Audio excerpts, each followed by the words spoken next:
Assalamualaikum warahmatullahi wabarakatuh. Selamat sore pemirsa, Anda sedang menyaksikan program Markompur. Pemirsa memiliki pekerjaan yang baik serta layak merupakan dambaan bagi setiap pencari kerja, di mana hal ini bertujuan untuk dapat meningkatkan kualitas hidup dan keberlangsungan hidup mereka di masa yang akan mendatang, tetap berlandaskan dengan sustainable financial economic growth. Namun sayangnya pemirsa, belakangan ini kita dikejutkan dengan maraknya kasus-kasus penipuan yang bisa berkedok bekerja ke luar negeri. Lantas apa yang menjadi penyebab maka maraknya kasus ini terjadi kalau kita mengingat bahwa para pekerja yang direkrut ini adalah warga negara Indonesia, dan juga kita kaitkan terhadap kejadian pada 21 Agustus 2022 lalu, banyaknya terjadi kasus penipuan dan khususnya menimpa warga Sumatera Utara di mana digagalkan oleh pihak pengamanan di Bandara Kuala Namu Internasional. Bagaimanakah ciri-ciri hal tersebut dan bagaimana upaya untuk bisa meminimalisir akan hal ini terjadi, dan lantas seperti apakah pemerintah untuk melakukan hal ini? Tentunya pemirsa bersama kami di Markompur dengan tema yang menarik, yakni waspada penipuan kerja ke luar negeri. Dan hari ini saya bekerja dan bertugas dengan rekan cantik saya, yakni Ada. Oke, thank you. Halo, apa kabar Bang Azril? Alhamdulillah baik. Sehat ya. Tentunya kali ini bersama saya Gina Febriana menemani ataupun mendampingi Bang Azril ya, ataupun Azril hari ini. Dan kita akan membahas tema kita yaitu waspada penipuan kerja ke luar negeri. Dan sudah hadir kedua narasumber kita di studio. Saya akan langsung kenalkan aja ya pemirsa. Yang pertama ada Bapak Bambang Febriandi Wibowo. Iya. Pembina Yayasan Fajar Sejahtera Indonesia. Halo Pak Bambang, sehat? Halo juga, terima kasih sudah berkumpul di sini nanti kita. Terima kasih sudah hadir Bapak di sini ya. Dan juga yang kedua telah hadir bersama kita Direktur Eksekutif Yayasan Kelompok Kerja Sosial Perkotaan, yaitu Bapak Maman Natawijaya. Halo Pak Maman, apa kabar? Halo Mas, Assalamualaikum, kabar baik, Alhamdulillah. Terima kasih sudah diundang. Yes. Dan untuk itu pemirsa, kami harapkan kehadiran Anda di nomor interaktif kami di 0811 6100 386. Sekali lagi di 0811 6100 386. Siapa tahu tema ini berkaitan dengan Anda dan cerita yang bisa disampaikan oleh narasumber kami ini menjadi solusi dan juga afirmasi yang baik dan positif kepada Anda semua. Tentunya dengan tema waspada penipuan kerja luar negeri. Wah, ini suatu hal yang menarik sebenarnya yang kita bahas. Karena memang isunya juga sangat banyak sekali beredar, sudah semakin marak juga ya masyarakat di Indonesia yang terkena modus penipuan ini, yang menjadi korban. Dan hari ini akan kita kupas tuntas bersama dengan Pak Bambang dan juga Pak Maman di sini ya. Baik, tapi sebelum kita kupas tuntas, tadi Gina bercerita tentang korban ya. Saya menjadi korban atas Gina ini, korban atas mata saya. Lihat kecantikan Gina hari ini. Terima kasih. Cantik kali Gina hari ini. Wah, terima kasih. Biasanya kan hostnya di sini ya kalau nggak Kak Widya. Ziva ya, hari ini saya berkesempatan untuk menggantikan mereka berdua ya. Maka memalingkan dan memindahkan penglihatan saya jadi korban ini sekarang. Oke, ngomong-ngomong soal korban ini ya. Silakan, jadi kita masuk ke apa ya, modus ataupun penipuan kerja ke luar negeri gitu ya. Mungkin kita juga penasaran nih Pak Bambang ataupun Pak Maman, sebenarnya berapa banyak sih jumlah tenaga kerja di Indonesia, khususnya di Sumatera Utara, yang berminat untuk bekerja ke luar negeri? Pak Maman mungkin. Ya, sebenarnya kan untuk ditanya jumlah atau statistik, ya, kalau kami dari lembaga swadaya masyarakat atau NGO hanya bisa memprediksi apa yang kami baca di media-media terkait dengan jumlah ya gitu. Lebih tepatnya memang nantinya itu bisa direferensikan kepada BPJTKI ya, Badan Penyalur Jasa Tenaga Kerja Indonesia. Tetapi kalau ditanya perkiraan, misalnya sekarang ini yang terakhir sedang menjadi isu nasional kita terkait tenaga kerja Indonesia, atau sekarang istilahnya bukan lagi tenaga kerja Indonesia tapi pekerja migran Indonesia. Jadi PMI, nanti kita akan gunakan PMI sebagai pengganti istilah terdahulu. Nah, kalau untuk di Malaysia saya pikir pemirsa pasti akan tahu berapa persis jumlahnya di sana karena jutaan yang udah di sana. Nah, kalau yang terakhir ini yang sekarang sedang menjadi isu nasional itu terkait dengan pekerja migran Indonesia yang ada di Kamboja. Dari catatan resminya, kemarin saya mengikuti sosialisasi dari Kementerian Luar Negeri, itu menurut Kementerian Luar Negeri yang tercatat yang melaporkan diri kepada mereka itu sekitar 1.200-an. Ya, tetapi pada faktanya di lapangan itu bisa 2-3 kali lipatnya menurut itu konsulat yang ada di Kamboja yang melaporkan itu ketika mereka kesulitan untuk melacak korban-korban penipuan tenaga kerja di Kamboja. Nah, kemarin dari Kementerian Luar Negeri menyatakan seperti itu. Kalau resminya ditanya sekitar 1.200-an. Berarti tapi bisa dikatakan bahwa invalid data itu bisa double dari data yang dimaksud. Bisa. Bukan double, mungkin triple mungkin kali gitu. Iya, kita kira-kira seperti itu, Mbak. kalau ditanya data terkait dengan Lumayan- berapa jumlah. Lumayan banyak peminatnya ternyata ya untuk bekerja di luar negeri gitu ya Pak. Tapi biasanya ke negara mana saja sih sebarannya yang paling banyak untuk pergi ke luar negeri? Pastinya kalau kita untuk Asia Tenggara khususnya Malaysia ya yang menjadi magnet Ya. dalam kerja. Kalau untuk di Timur Tengah pastinya negara-negara timurnya mulai dari Arab Saudi, Qatar dan seterusnya. Baru kemudian disusul negara-negara Eropa ya yang jauh lebih memberikan jaminan kepastian kesejahteraan. Gitu kira-kira negara-negara yang menjadi daya tarik tenaga kerja pekerja migran Indonesia. Baik, kalau kita berbicara tentang daya tarik yang akan menjamin kesejahteraan bagi para pekerja migran Indonesia ini, lantas kita ingin mengetahui sekali bahwa kalau orang yang memiliki educational highest-nya, position-nya ini tinggi, maka mereka akan mengaitkan terhadap gaji yang tinggi juga. Kalau kita kaitkan terhadap negara Asia Tenggara yang menjadi dominasi banyaknya PMI ini yang bepergian adalah negara Kamboja. Mengingat tahun lalu juga banyak hal-hal tersebut terjadi di Sumatera Utara, yakni ada sekitar 210 dan di dalamnya ada warga Sumatera Utara. Kamboja menjadi pilihan. Apakah sekitar 20 hingga 25 juta gaji yang ditawarkan ini rasional kita acap sekali untuk berpikir hal itu dari Bang Bambang? Ya, seperti yang pernah saya ungkapkan juga di beberapa kesempatan, bicara tentang online scam atau penipuan online yang juga akan menjurus kepada TPPO, ini sebuah paradoks. Paradoks, Iya, saya setuju. Sebuah paradoks dalam konteks kemandirian dan ketergantungan. Contoh misalnya, saat ini ekonomi pasca COVID itu ya masih jatuh bangun ya, sehingga orang butuh recovery dalam konteks ekonomi. Dan situasi ini membuat mereka sangat ketergantungan sekali dengan namanya penghasilan. Gaji hal Gaji. tersebut. Walaupun mereka kadang pernah dengar, ini ada resiko yang harus mereka tanggung. Tapi karena kondisi ini yang membuat mereka harus bisa bangkit, dan itu ada peluang di sana, maka saya katakan paradoks itu gitu. Dan ditambah lagi, yang iklannya itu adalah orang-orang di lingkaran ring satu dia, keluarga, teman dekat yang sudah mereka percaya, dan itu yang membuat mereka akhirnya mantap, ya udahlah nanti resiko gampang lah tuh, coba nanti di sana saja, kalau di sana kan bisa. Nah, menganggap enteng, menganggap remeh juga, karena akademik sekarang nggak bisa menjamin orang punya resiliensi dan ketangguhan kemandirian dalam berpikir juga gitu. Akademi tidak Tidak acak sekali linear. berkaitan linearitasnya terhadap pola pikirnya. Iya. Baik. Kalau tadi sebelum ke Gina, saya ingin masih berdiskusi kepada Bang Bambang ini terkait tentang internal communication-nya adalah orang terdekat sendiri yang menjadi katakanlah pawang untuk bisa mereka terbang ke sana. Kalau sejauh ini orang-orang yang bisa dikatakan masuk ke dalam lingkaran tersebut, apakah orang yang masih hanya berstatus SMA saja? Tadi kalau mengingat bahwa ada juga yang sarjana, kalau bisa dikatakan seperti itu, Bang. Sebelum 3 tahun ini, saya kemarin aktif di salah satu lembaga PBB yang menangani isu trafficking. Oke. Dan tahun kemarin, akhir tahun, kita menyelamatkan satu orang yang langsung saya jemput di Kuala Namu, itu salah satunya adalah di daerah Pulau Berayan. Itu dia adalah masih SMA, tapi yang merekrut itu adalah orang-orang yang terdekat dia, dan itu sistemnya itu dia ada pembagian layer. Oke, pembagian layer. Jadi karena ini jaringan dan ini mafia, tidak mau keciduk juga dong, makanya mereka membuat layer-layer untuk bisa mereka kalau ada sesuatu ini mereka bisa lepas seperti itu. Dan layer pertama itu adalah yang lingkaran dia itu biasanya ada komisi, harganya itu dari 500 sampai 1 juta per orang. Sangat miris sekali Gina bahwa orang terdekat juga menjadi penyumbang bagi PMI kita ini untuk bisa bergerak dan terbang ke Kamboja sana. Baik, menarik sekali untuk hal ini. Namun pemirsa, sayangnya kita masih akan hadirkan komunikasi dan juga perbincangan ini sesaat lagi. Terimalah persembahan lagu yang sangat menarik ini terlebih dahulu.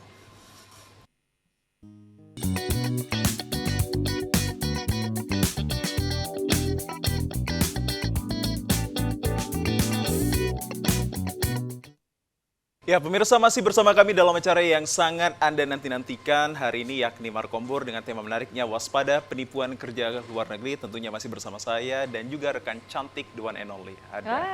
Thank you. Kamu juga ganteng loh hari Terima ini ya. kasih Gina. Luar biasa. Nah, masih bersama dengan Pak Bambang dan juga Pak Maman nih pemirsa ya. Dan mungkin kita juga penasaran ya, kira-kira modus-modus penipuan apa saja sih sekarang yang jamak terjadi untuk masyarakat kita, Pak Bambang ataupun Pak Maman? Mungkin ke mana dulu ya Pak Bambang? Terserah lah, Pak kalau Maman cewek ya. boleh memilih. Sebelah saya deket ya Pak Maman. Ya, terima kasih. Biasanya itu untuk perekrutan itu dilakukan oleh teman-teman terdekatnya ya. Ya. Bahwa cara paling mudah para pencari tenaga kerja untuk mendatangkan tenaga kerjanya adalah melalui mereka-mereka yang telah dikenal oleh calon-calon tenaga kerjanya. Contoh ya tetangga-tetangga saya sendiri di Medan sini Mas Ian. Jadi yang merekrut adalah teman-teman mereka yang sudah berada di Kayak sana. strategi MLM dulu Ya, Bang ya. ya. Mereka tunjukkan video call atau segala macam bahwa sekarang kondisinya dia sekarang tambah gemuk, tambah putih segala macam. Biar tahu bahwa yang khususnya untuk Kamboja dengan cara seperti itu membuat keluarga atau teman-teman menjadi lebih yakin bahwa oh di sana sudah ada temannya yang sudah menunggu dan seterusnya. Dan ini juga menjadi salah satu faktor kenapa kemudian khususnya yang dari Medan itu jarang ditemukan kemudian mereka kembali lagi ke sini. Karena kemudian sebelum mereka ternyata sudah banyak juga warga Sumatera Utara yang ada di sana. Jadi kemudian mereka di sana membentuk semacam community orang Medan atau orang Sumatera Utara. Nah ini apa yang menyebabkan kemudian selain tadi iklan-iklan yang melalui Facebook atau melalui yang dikirimkan, lebih banyak adalah melalui by call oleh teman-teman atau tetangga terdekatnya terkait dengan pekerjaan mereka, termasuk fasilitas, termasuk gaji dan seterusnya. Kira-kira seperti itu salah satu yang membuat banyak orang pergi ke sana karena itu. Untuk kasus di Kamboja terkait itu. Berarti sebenarnya ada hal-hal yang memang harus ini ya Pak, hal-hal yang ataupun prosedur yang harus dilakukan sebenarnya untuk berangkat ke sana ya Pak. Kira-kira apa sih prosedur yang berlaku agar kita dapat benar-benar bekerja kemudian terdata sebagai pekerja migran Indonesia Pak Bambang?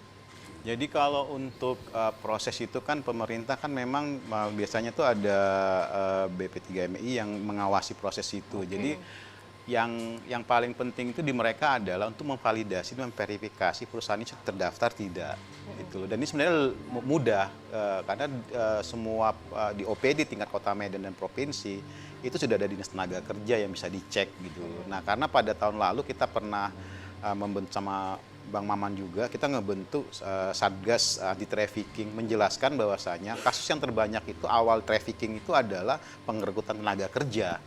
Gitu loh. Jadi itu bisa divalidasi di situ. Nah, saya tidak tahu kenapa ini agak sulit dilakukan oleh korban, apa mungkin kemalasan yang mungkin sudah terlanjur iming-iming karena orang terdekat, apalagi ditambahin video sehingga mereka lupa atau ketidakpahaman dan ini. Oh, ini saya masih belum ngerti nih Pak. Berarti sebenarnya kalau Bapak dari yayasan ataupun NGO ini kan berarti terdata dan juga membantu untuk para masyarakat gitu ya. Iya. Berarti mereka yang diiming-iming video ataupun iklan-iklan dari Facebook ataupun sosial media yang lain, mereka berangkat sendiri gitu ya Pak ya? Atau Iya, rata-rata. berangkat sendiri rata-rata. Iya. Dan rupanya sampai di sana dilepas dan nggak ada nggak gitu ada ya. tahu kan biasanya pemerintah kalau punya gitu. paket-paket pekerja yang legal kan mereka punya pengumuman misalnya contoh ke Jepang mereka harus ada tahapannya, pelatihan, ada tahapannya sehingga Oh, mereka gitu. punya skill yang bagus nanti di negara ini seperti ini dan yang nggak ngertinya mereka kan paham ini ada wilayah konflik Setuju.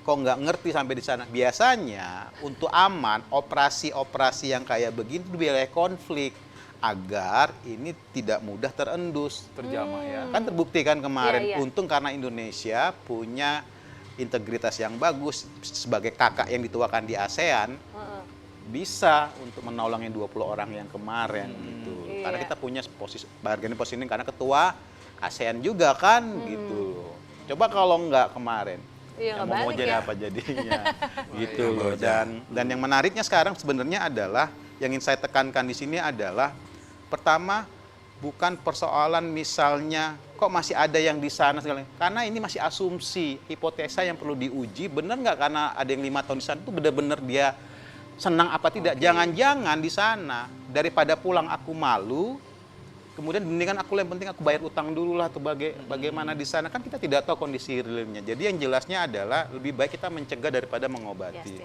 daripada nanti di sana karena saya melihat sendiri tuh bagaimana korban ininya itu luka dalam ininya kena karena dia disiksa disiksa dan dia akhirnya lompat melarikan diri dan akhirnya dia bisa masuk ke KBRI yang ada di Kamboja. Dan kita pulangkan prosesnya itu hampir 1 bulanan sehingga kita langsung jemput ke Kuala Namu sore nyampenya. Baik, kalau kita kaitkan tadi terhadap adanya KBRI yang artinya presensi dari pemerintah ini juga menjadi atensi bagi masyarakat kita, khususnya bagi korban-korban yang ingin mengadukan ataupun menyuarakan bahwa mereka terkena dari online scammer ataupun human trafficking itu sendiri. Lantas dari Bang Bambang, saya masih berbicara kepada Anda terkait bagaimana sih bentuk pengawasan dan juga penataan dari pemerintah kita untuk bisa mengawasi banyaknya warga negara Indonesia yang terbang ke luar negeri ini, khususnya ke daerah-daerah Kamboja, mengingat daerah Kamboja ini menjadi tujuan. Hal yang pertama yang ingin dijelaskan kepada kita semua dan masyarakat pada umumnya adalah terkait ada memang perbedaan antara online scamming atau penipuan kerja online dengan trafficking. Oke. Tapi dalam konteks pencegahan ini sudah terindikasi karena di dalam trafficking itu ada 3 rumus. Ada proses, ada cara, ada tujuan. Ingat aja 3 ini. Prosesnya apa? Rekrutmen. Apakah ini terjadi di dalam penipuan online? Terjadi. Siapa orangnya? Orang terdekat. Gitu loh. Kemudian apa? Pemindahan, pengangkutan. Apa contohnya? Mereka rata-rata nggak langsung ke Kamboja kok. Korban yang kemarin saya jemput kemarin itu, kamu kemana dulu? Ke Bali bang seminggu. Aduh. Habis itu kemana? Ke Malaysia. Seolah-olah memang plesir. Oke, sudah ada spot-spotnya Spot. ya? Habis itu baru ke Kamboja. Ya. Jadi dia buat track record, memang ini benar-benar kunjungan wisata. Yes, yes. Ya kan, ketika dia mau lanjutin aman. Oke. Tapi kalau ke Malaysia langsung ke sana kan ini agak curiga nih. Ya. Ya kan. Nah, jelas ya dari salah satu unsurnya. Ya. Caranya dengan gimana? Penipuan. Dokumennya ditipu. Oke. Harusnya dia ketika dia datang ke kelurahan untuk ngurus di imigrasi, harusnya kan kerja. Baik. Tapi apa? Kunjungan dikatakan. Kunjungan. Oh. Jadi jelas ya. Iya. Proses, cara. Tujuannya apa? Dieksploitasi kan dia, jam kerjanya nggak tahu, Iya. kesehatannya gimana. Iya. Fix trafficking. Oke, berarti tadi di dalam online scammer juga kita mendapatkan adanya human trafficking itu, That's baru right. adanya exploitations. Iya.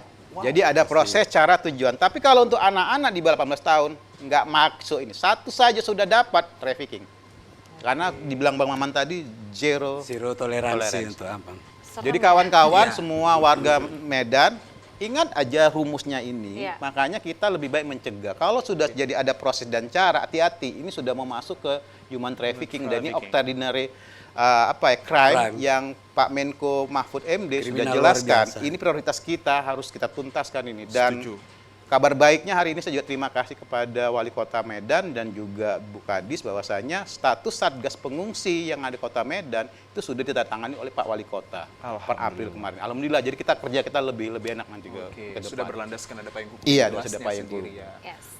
Berarti kalau sudah berlandaskan hukum dan juga ada bimbingan di Setuju sana, ada sekali peraturan prosedur itu baik ya. Tapi Baik. kalau misalnya yang tadi seperti Pak Bambang bilang itu perlu diperhatikan lagi agak serem sebenarnya ya. Benar sekali Iya. ya. Mungkin saya dan Gina ini kita juga harus mengedukasi masyarakat Iya, dan juga iya. teman-teman kita yang sebaik kita ini harus bijak mengelola sosmed Anda sendiri. Betul. Filterisasi juga Yes. harus berfungsi untuk bagaimana kita mengetahui bahwa informasi itu valid atau invalid pastinya. Literasi Oke. digitalnya harus kuat. Literasi digital. Harus ya. ditingkatkan ya Pak ya. Nah Pak, ini kerjaan apa sih yang biasanya mereka lakukan di luar negeri Pak?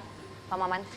Ya, dalam konteks kita kembali yang sedang viral ini viral. ya, Ya. di Medan Ya. terkait dengan Kamboja. Saya pikir pemirsa di rumah bahkan juga teman-teman di studi pastilah tetangganya atau apa mendengar ada kerja di Kamboja, dipastikan. Yes. Nah, semua tujuannya itu di Kamboja yaitu tadi satu tempat karena Kamboja sudah melegalkan perjudian. Artinya Iya. bagi Kamboja judi itu bukan ilegal, jadi boleh. Yes. Jadi bukan hanya tadi yang saya sebutkan di satu kota yang berbatasan dengan Negara Thailand, tapi Thailand, juga Thailand, menyebar ke beberapa titik provinsi lain di Kamboja. Nah, terkait dengan itu sama dengan Bang Bemeng tadi bahwa literasi digital itu penting ketika ditawari pekerjaan Kamboja, penting untuk searching di internet karena kota di Kamboja yang disebutkan itu udah sangat viral sekali. Kita bisa ketik itu kota apa sih gitu. Begitu kita sebut maka di situ kita sebut kota ini adalah kota wisata yang mulai berkembang yang di dalamnya berdiri banyak sekali kasino. Ini artinya kota judi. Kalau udah bicara tentang perjudian, pasti di belakangnya Yes. banyak backing atau yang ilegal. Yes. Dalam konteks ini tanda petik mungkin ya kriminal atau mafia di dalamnya. Jadi ketika sudah masuk jangan berharap untuk bisa keluar dengan dipastikan membutuhkan biaya yang lebih tinggi dari masuknya. Jadi penting untuk untuk memperhatikan benar-benar terkait dengan tawaran-tawaran yang ada. Nah, pekerjaan-pekerjaan yang ada, sejauh yang saya dapatkan informasi dari tetangga yang sudah pergi ke sana, itu pekerjaannya menjadi admin yang saya ketahui yang dari Customer service Customer ya. service. Oh, bahasa customer service. elitnya itu kan. Iya, iya. Bahasanya customer service, tapi sampai sana belum tahu apa gitu ya, Pak. Karena Oke. gini, tahu nggak ketika mereka menawarkan atau membujuk teman-teman mereka di Medan, mereka tunjukkan video call tentang temennya yang sekarang sudah menjadi lebih gemuk, putih, padahal ketika berangkat dari Medan berangkat ke sana Kamboja setahun yang lalu masih kurus hitam. Berarti filter dong Pak, filter zaman Bukan filter, sekarang. karena memang dia nggak bisa keluar dan kemudian hanya diberi makan terus gitu, jadi nggak kemana-mana. Menggemukkan nih, Pak. Artinya dalam satu harian nggak kena matahari, mungkin keluarnya malam dan diberi makanan, artinya makanannya oke kata pengakuan yang bersangkutan gitu. Jadi ya dipastikan menjadi lebih putih gitu karena tidak terkena sinar. Dia harus memastikan ininya kan dampingannya layar laptopnya, layar apanya untuk memastikan apakah dia sedang mendampingi judi online atau sedang scammer atau yang lain begitu dia. Baik, masih berbicara akan hal tersebut Pak. Kalau kita kaitkan terhadap pernyataan Bapak tadi bahwa mereka-mereka di sana semua, otomatis mereka di belakang mereka ada orang ataupun sosok yang harus Anda lakukan ini. Apakah itu diberikan target jika mereka mendapatkan orang juga yang berasal dari Indonesia untuk jadi Nah, itu, Pak. terbang ke sana juga? Iya, iya, iya. Begitu, dari penjelasan dari tetangga saya yang merekrut, memang itu kata gitu kan, macam-macam yang merekrut atau yang apanya, agennya lah begitu. Ada agen A, agen B, agen C, D dan seterusnya. Jadi kan itu kota kan besar sekali kota. Maksudnya ada beberapa kasino, ada beberapa tempat-tempat judi. Jadi itu memang macam-macam pihak yang melakukan perekrutan, berlomba-lomba melakukan perekrutan. Jadi tidak satu pihak yang melakukan perekrutan. Jadi mungkin saja perekrut ini merupakan orang yang dikenal yang dari Medan, sehingga mungkin hubungannya jauh lebih dekat, itu lebih Konektivitasnya connect. Bisa jadi yang merekrut adalah orang lain yang direkrut dari Jawa atau dari mana, sehingga tidak begitu connect. Tapi kira-kira seperti itu yang terjadi dari penjelasan dari tetangga ketika ini kenapa dia pergi, kenapa anaknya dilepas ke Kamboja, karena tadi itu Suara-suara orang yang ada di belakang itu adalah orang-orang terdekat juga ya. pasti Selain orang itu- dikenal, dan selain orang itu- satu kota. Satu kota. Selain itu juga gaji ya Pak ya, benar ya? Selain tadi yang temannya terdekat, yang mengimimi, salah satunya gaji ya? Ya itu tadi yang bilang kan. Ya. Masa training dapat 8 juta, Yes. udah lebih dari training akan meningkat kalau kinerjanya baik dan seterusnya. Ada mes lagi. Ada naik jadi 12 juta, difasilitasi, ada penginapan, Ya. makan dan terus. Dalam kurun waktu berapa 6 bulan nanti ada hak cuti untuk pelesiran, bukan pulang ke Indonesia, pelesiran di sekitar gitu. Itu kira-kira penjelasan dari ininya. Tapi sebenarnya gimana sih Pak? Tapi kan memang benar ya, kerja di luar negeri itu gaji kita lebih tinggi dibanding kerja di Indonesia. Seperti apa Pak? Tinggi dan tidak kan tergantung biaya kebutuhan Negara hidup di mana sana. ya?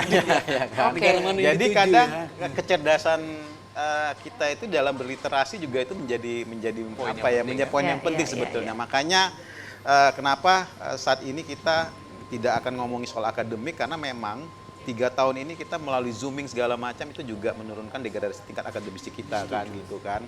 Nah, yang jelas ada dalam konteks ini bahwasanya kita sudah dijadikan target untuk sebagai korban karena orang Indonesia itu sangat ulet, sangat telaten dan melek abjad ya. Coba lihat Thailand, abjadnya pakai apa? Nggak pakai abjad Yunani kan, Latin kan yang beda kan. Iya. Nah, kita itu orang Indonesia sangat familiar dengan abjad, sehingga kita bisa direkrut mereka untuk merekrut orang-orang yang di luar orang Indonesia untuk ditipu juga. Misalnya kayak kasus yang kemarin 20 orang kesaksiannya, dia harus pura-pura jadi perempuan, fotonya perempuan, tapi dia chatting dengan orang bule Amerika misalnya, supaya ngirim duit untuk nanam jualan segala macam gitu. Karena apa? Itu lebih cepat. Nanti kalau sudah dapat datanya, nanti ada yang lagi yang layer kedua yang untuk bisa dia mentransfer uang. Nah, artinya kita tuh akan terus ditarget karena kita punya kemampuan untuk merekrut orang juga untuk ditipu balik gitu. Baik. Oke. Ngeri kan? Ya. Baik pemirsa, menarik sekali perbincangan kami dan juga bersama tadi ada Gina dan juga Bang Maman dan juga Bang Bambang. Kami masih akan lanjutkan perbincangan ini, namun masih tersedia Jimat Manis ini kami persembahkan dulu kepada narasumber kami. Ingin berkumpul-kumpul lebih sesaat lagi pemirsa. Tetaplah bersama kami dengan persembahan yang satu ini.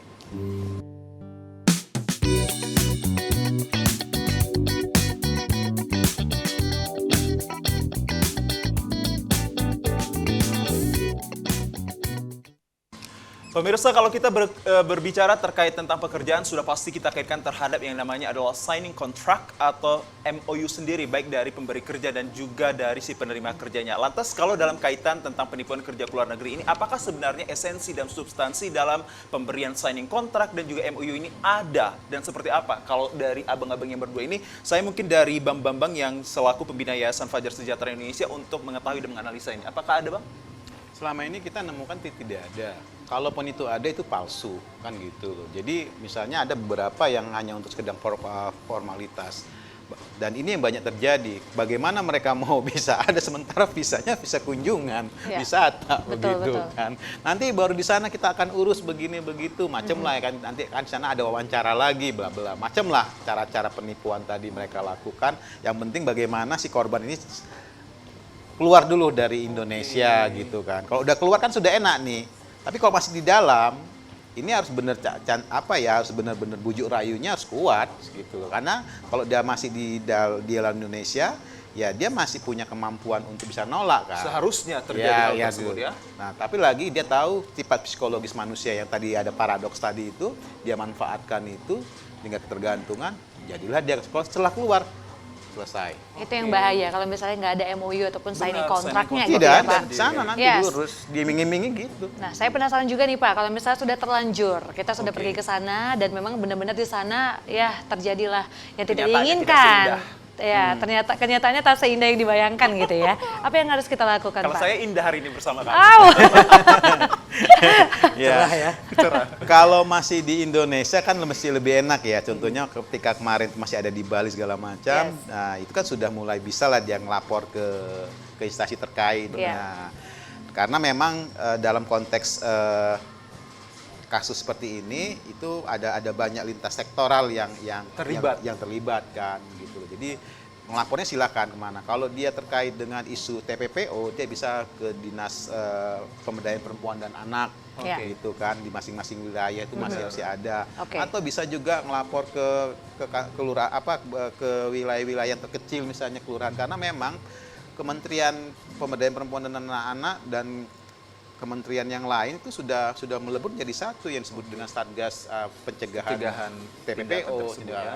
Jadi jangan khawatir lagi gitu. Nah, makanya memang kami sarankan yang punya hotline ya minta tolong ya agak lebih diaktifkan lah, tidak hanya sekedar hotline aja, karena banyak laporan hotline tapi responnya lambat. Setuju. Gitu. Bahkan Jadi call centernya pun tidak aktif. Iya, call center seperti itu kan. Jadi kita mohon nanti itu cobalah dikuatkan gitu. Karena penyebaran itu juga sudah masif kita lakukan, tapi masih lega kita kebobolan di proses ini sehingga akses itu nggak ada. Orang bingung mau kemana. Ketika orang bingung ya sudah dimanfaatin gitu. Baik, saya ke Bang Maman mungkin sebelum ke Gina. Bang Maman, kalau kita mengingat bahwa ketika kita untuk bisa ke luar negeri ada yang dinamakan namanya checking dokumen terkait ya. tersebut. Kalau kita ada warga negara Indonesia yang berbentuk komunitas dan kalau bisa dilihat masih muda ini, apakah bentuk kecurigaan kita itu timbul? Anda selaku Direktur Eksekutif Yayasan Kelompok Kerja Sosial dan kita kaitkan terhadap kebijakan dan juga pencegahan dari pemerintah ini. Bukankah harus ditanya dulu terlebih dahulu, literasi yang ditinggikan terlebih dahulu, akan mau kemana ini berangkatnya, seperti itu? Apa yang Anda lihat? Ya, ini suatu tantangan. Artinya begini, ketika ada seorang masyarakat mengurus paspor, contohnya saya lah ngurus paspor. Ketika diwawancara pada saat waskur hanya ditanya, ini mau kemana Pak? Atau mungkin mana Bang? Oh saya mau wisata. Sudah gitu saja kan nama wawancaranya. Oh gitu. Kemana? Ke Filipina. Berapa lama? Kira-kira semingguan apa namanya Liburan. mau wisata. Kalau lebih dari itu nggak ada uang. Senyum dia yang tawa. Nah pada masyarakat umum ketika bagi pekerja pemula, bagi para pencari pekerja pemula ini kan suatu yang sesuatu yang asing ketika dia memulai dari mengurus paspor sampai kemudian keberangkatannya, apa yang harus disiapkan dan apa yang, karena di kepala dia adalah mendapatkan pekerjaan ke luar negeri. Nah bagi kita masyarakat umum yang ada di sekitar ketika ada orang yang seperti itu, ini juga sebuah kesulitan. Mau ngapain, apa urusan kita bertanya pada orang yang sedang mengurus paspor begitu kan. Nah dalam konteks ini sebenarnya di Kota Medan misalnya, sebelum ini ada Satgas Pencegahan Trafficking, ada segala yang kemudian kami juga terlibat di dalamnya untuk sosialisasi ke kecamatan-kecamatan yang ada di Kota Medan. Ya. Nah sebenarnya dari situ sebetulnya kampanye atau sosialisasi tentang bagaimana seperti apa harus bekerja di luar negeri. Karena memang konteks untuk pengawasan ini di masyarakat khususnya ini kesulitannya sangat tinggi ketika kita mau tahu dia ini sebenarnya tujuannya mau kemana gitu. Gitu ya, apakah bekerja atau hanya sekedar liburan dan seterusnya. Yang paling mungkin dilakukan adalah sebanyak mungkin terus dilakukan sosialisasi tentang syarat-syarat atau yang ideal untuk bisa bekerja ke luar negeri, termasuk juga bagaimana kemudian ketika di bandara pada pintu terakhir itu kalau melalui prosedur resmi. Yes. Nah, balik ke tadi soal ditanya ada kontrak atau tidak. Kalau ada kontraknya namanya udah kerja resmi pastinya. Kerja resmi. Artinya kan jadi bahan perbincangan kita gitu. Iya. Ya, artinya kita bicara ini adalah pekerja yang tidak resmi yang kemudian menjadi viral. Nah, sesuatu yang viral itu kan pasti sesuatu yang tidak resmi atau sesuatu yang bertentangan dengan sesuatu yang umum kan begitu. Nah, itu masalahnya adalah banyak begitu. Ya, berarti luar biasa sih sebenarnya ya Pak Bambang dan Pak Maman juga selalu menyuarakan untuk bisa bersosialisasi bahkan sampai ke 33 kabupaten kota ya Pak ya. Tadi untuk menyuarakan agar tidak termakan penipuan kerja ke luar negeri. Ini mungkin tambahan satu lagi boleh, mungkin boleh, best Pak. practice-nya ini terkait dengan yang pertanyaan tadi bagaimana kita memastikan semua ini berjalan dengan ideal dan sesuai dengan prosedur. Yes. Ini tergantung pejabatnya sendiri. Contoh kasus adalah saya merasa sangat bangga punya seorang lurah, tapi sekarang sudah tidak jadi lurah, Pak Sonang Saing. Itu yang lurah di Belawan Bahari, Kampung Kurnia.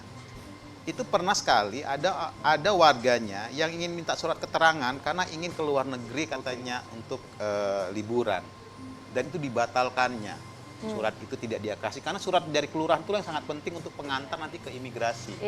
Jadi dia telusuri ini mau kerja, ini tidak mau dia menandatangani. Berarti kepedulian pejabat tersebut untuk akan hal ini dapat terjaga adalah kembali kepada orangnya tersebut ya Bang. Makanya karena itu pintu pertama, itu pintu pertama di kelurahan. Makanya waktu hari trafficking sedunia itu kita undang Pak Sonang Saing sebagai pembicara di forum PBB, tepatnya di webinar pada situ karena kebetulan kita memeriahkannya bersamaan dengan Hari Pengungsi kan gitu. Nah, Pak Sonang Saing lah yang kita tunjuk sebagai best practice bahwasanya kalau kita peduli dari tingkat rendah ini setidaknya kita bisa mencegah kader anak-anak bangsa kita keluar negeri yang tentu saja ada kasus indikasi trafficking.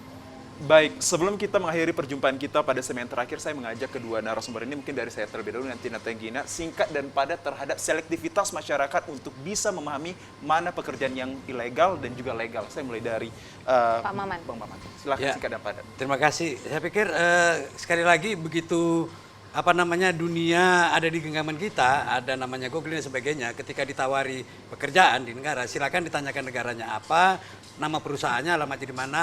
Bapak Ibu, teman-teman, anak-anak muda yang akan mencari kerja kan di searching di googling itu kira-kira pekerjaan apa, di mana alamatnya itu. Itu adalah cara paling mudah untuk pertama melihat pekerjaan apa yang akan dilakoni. Yang kemudian jangan pernah lupa meninggalkan pesan dan kesan di rumah, kontak dan seterusnya, dan juga kira-kira di daerah mana sehingga teman-teman atau bisa mengetahui konsulat apa alamat-alamat seperti itu. Mungkin tambahan dari Pak Bambang, padat. silakan Pak. Cek and recheck terus. Yes. Cek dan recheck tadi sekaligus menjadi closing statement dari kedua narasumber kita yang tadi juga disusul dengan kehadiran dari Bang Maman untuk memberikan perspektif luas akan hadirnya dan juga mewaspadai terhadap penipuan kerja di luar negeri. Ya, begitu sekali menarik perbincangan kita ya Gina, dan tanpa terasa Gina kita harus berpisah dengan pemirsa kita yang ada di rumah. Akhir kata demikian Markombur edisi Senin 19 Juni 2023. Semoga perspektif ini membuka pengetahuan cakrawala kita akan pentingnya bijak dalam memilih sesuatu itu untuk kehidupan masyarakat kita. Tentunya kita ucapkan terima kasih banyak untuk Pak Bambang Febriandi Wibowo dan juga Bapak Maman Nata Wijaya sudah hadir dan sharing bersama kita semua. Ya, semoga bermanfaat dan tentunya kita berdua pamit undur diri. Saya Gina Febriona. Dan saya Muhammad Azlan Setion. Terima kasih atas atensi Anda. Assalamualaikum warahmatullahi wabarakatuh. Tapi terimalah persembahan akhir kami dari rekan kami Cindai. Silahkan.